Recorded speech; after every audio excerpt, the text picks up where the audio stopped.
For years, I wanted to take a long European summer vacation, and since I recently graduated from university, I knew this would be the last chance I had for the summer that I had dreamed of. This is the final summer. With work starting in August, I had planned a 40-day long trip across the world. This is the European leg of that trip. The plan for this trip was to travel across northern Italy, into Austria, then Switzerland, and then hit southern Germany and finish off in Hungary before meeting my family in Africa for a safari. My only goals were to eat good food and see cool places. Originally, this was going to be a solo trip, but my younger brother Ibrahim ended up tagging along because he got a free trip out of it. We planned to do all of this in just 17 days. Interestingly enough, this European vacation didn't start in Europe. It started in New York. We flew from our home in Houston to New York a week before our European leg started because Ibrahim and I were set to play in an ultimate frisbee tournament a few days before our flight to Europe. We met friends there and had a few fun days before leaving from JFK to Milan after the tournament ended.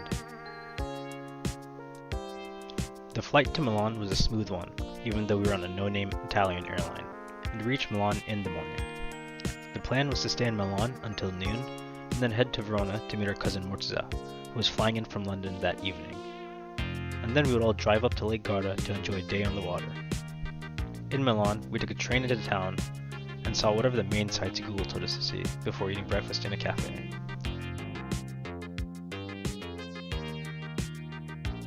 After breakfast, we wandered around on bikes before getting onto the train to Verona.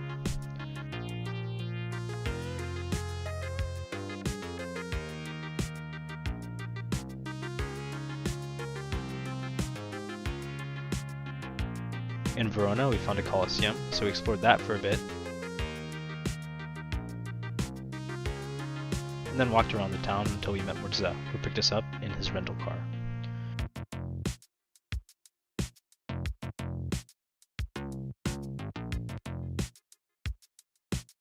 We then headed north to Lake Garda.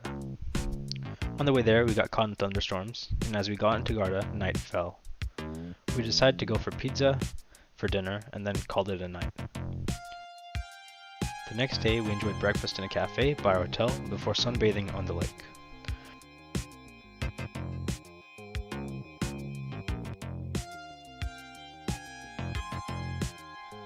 The water was very cold, so we took a quick dip in and came back out right away.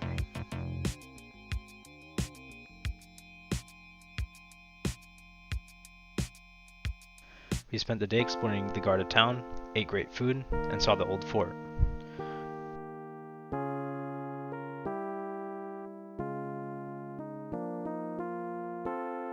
On the way back to the hotel before leaving, we saw a guy sitting in the water as if it wasn't freezing cold. We decided that would be a great idea to hop back into the freezing cold water to see if we could stay in there like the guy that we saw. Amazingly, after being in the water for about a minute or so, you become so numb that you don't feel the cold anymore. We then dried off before heading further north to Val Gardena and Ortisai in the Dolomites. The plan was to spend a few days here enjoying the mountains and the great Italian food before splitting up with Murtaza and heading further north into Innsbruck.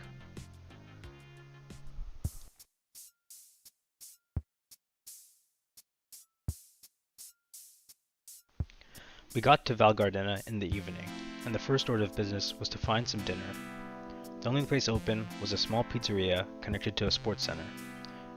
And there, we decided to again eat pizza. The next day, we knew we wanted to get bikes of some kind, and the people at the rental shop suggested we get electric mountain bikes. At first we thought normal mountain bikes should be fine, but we went with their suggestion and found a trail that would take us the whole day. And as you'll see, we're lucky we took their suggestion. We rode the gondola up the mountain and started on a trail.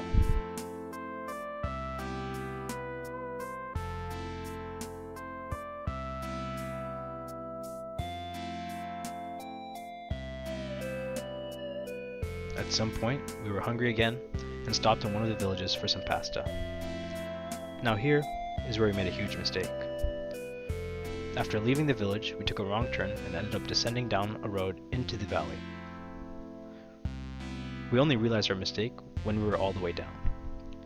As fun as the descent was, we realized that we would have to climb back up everything we just came down, but this is where the electric motor saved us.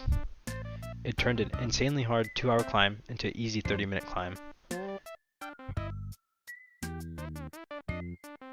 And after getting back on the right trail, we explored the gravel paths deep into the mountains, where we found a village consisting of a few buildings.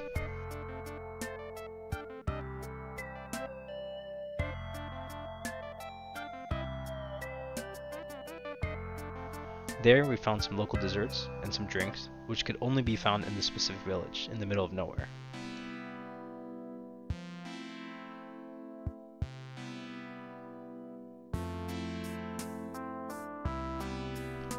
After the stop, we slowly descended back into Ortasai, where we dropped our bikes back off and then walked around town, and yet again found some pizza for dinner.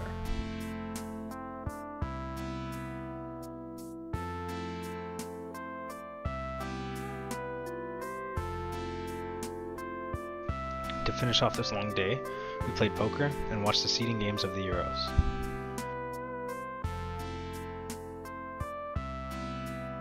The next day, we had a tour booked doing a sport new to all of us. It was called Via Ferrata. As we quickly learned, it was basically a mix of rock climbing, scrambling, and hiking on the ridgeline of a mountain. Our guide, Mirko, an Italian who spoke German, picked us up from the hotel first thing in the morning. We then grabbed our gear and headed up a gondola to hike to our start point.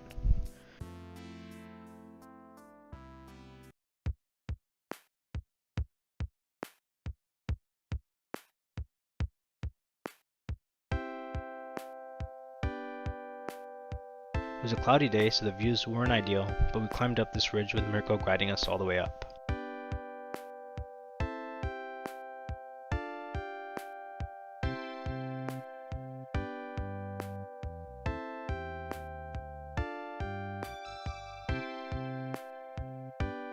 We completed the tour, and we were all amazed by the experience.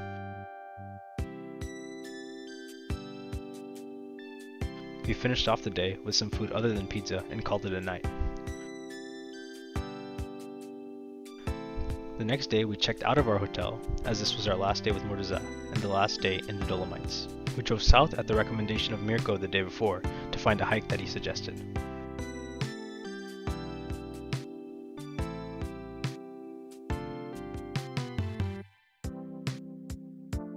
We then headed to Bolzano to find lunch and spent some time there before our respective trains and planes left.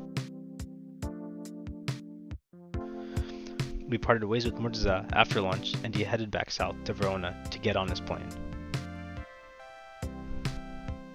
Ibrahim and I then got on a 2-hour long train to Innsbruck, where we would spend 2 nights.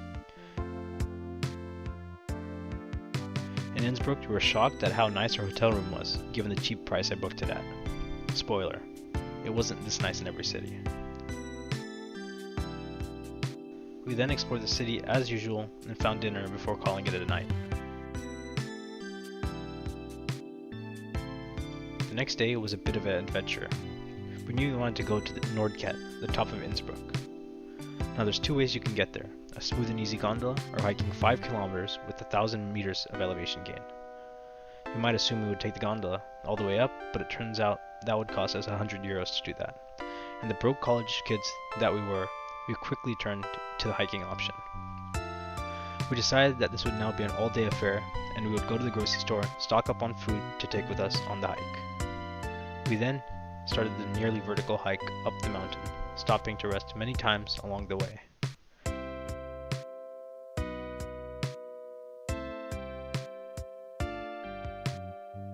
Now to explain how to get to the top of this mountain, there's a few stops along the way. If you want to take the gondola from Innsbruck, you can start at Hungerberg and take the C Group gondola. This is the equivalent of the 5 kilometer, 1,000 meter hike that we were doing. But to get to the top, Nordkette, you'd have to take one more gondola from C Group called Havelkar. This would be the equivalent of hiking up an additional nearly vertical 2 kilometers and 400 meter elevation gain. Now, as we were hiking, we quickly made the decision that we would hike to C Group and take the Havelkar gondola up the last little bit, as we knew we wouldn't be able to make the last climb. This turned out to be a great decision, as it was cheap, and the last climb would have taken us an additional 2 hours on its own.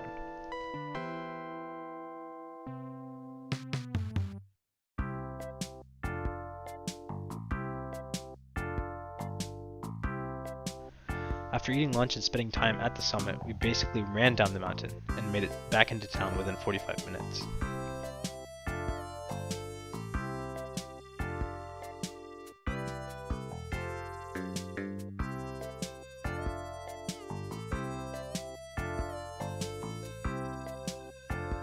We then spent the rest of the day doing laundry and recovering from the hike.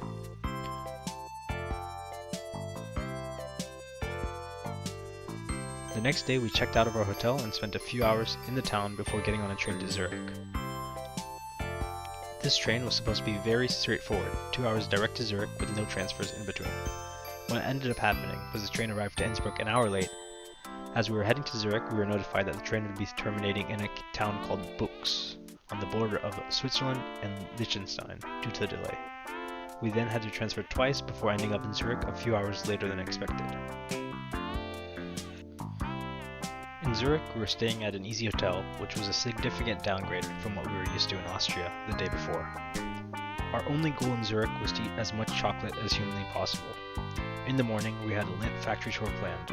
There we sat for hours, eating as much chocolate as we could, and then we left when we were on the verge of throwing up.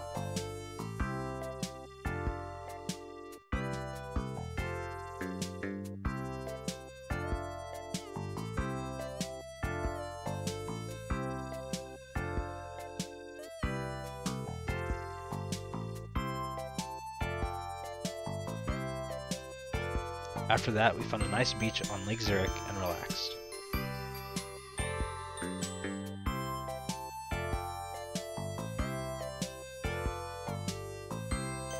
To finish off the day, we watched the Euros in the courtyard of some buildings that we found.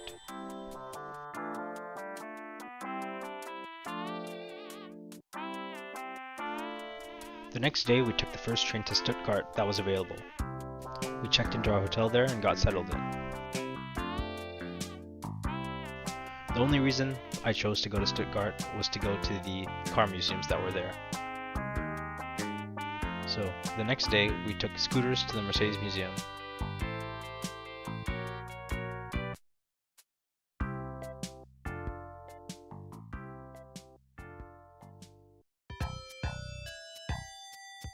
And after seeing the museum, we took the scooters to the other side of town to get food.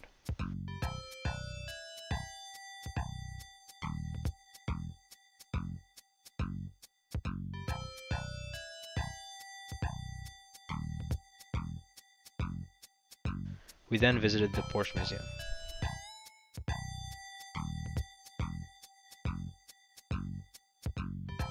We ended off the day by going to the Euros Festival in the city center.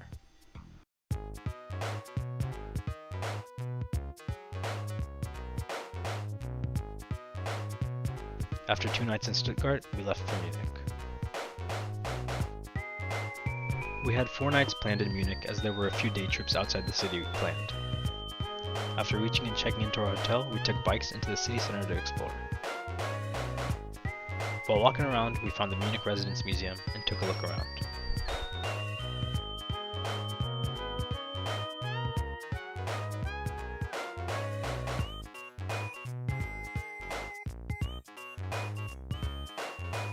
The next day, we planned to take the train to Dachau concentration camp.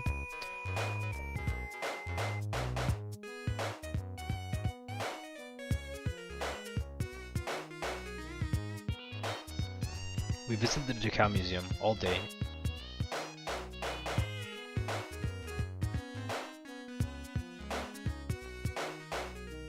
And finished the day off with eating doner kebab and watching the Euros in our room. The next day, we took a day trip to Füssen to visit Neuschwanstein Castle.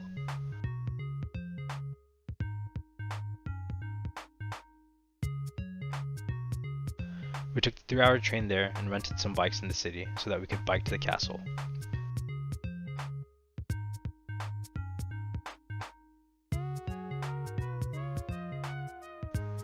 At some point, a guard told us we can't take our bikes up, so we ended up locking them to a tree and hiked the rest of the way up.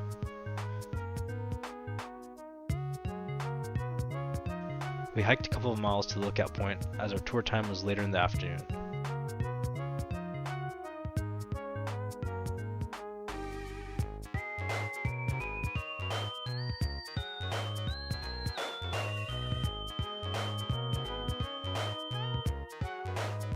While we were on the tour, a massive thunderstorm came through and it started pouring.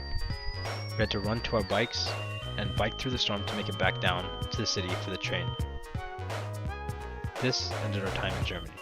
You might be thinking, you didn't go to the BMW museum. Well, due to poor planning on my part, it was closed the day we planned on going, so we weren't able to go after all.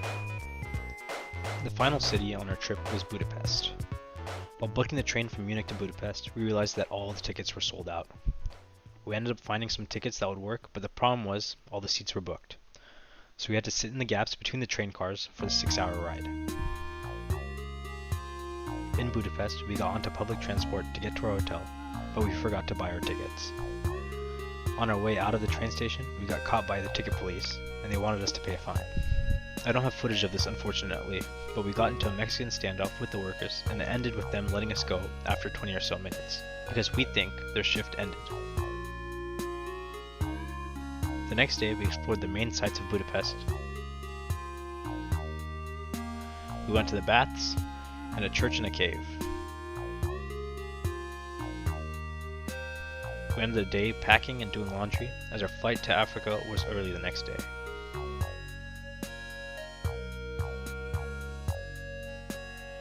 And that concludes the European portion of the final summer, exploring amazing cities and eating good food over the course of 17 days. Ibrahim and I headed off to Tanzania. We missed a few flights on the way there, and met up with the whole of my mother's family to have a week in the Serengeti before heading off to Pakistan to finish my summer trip.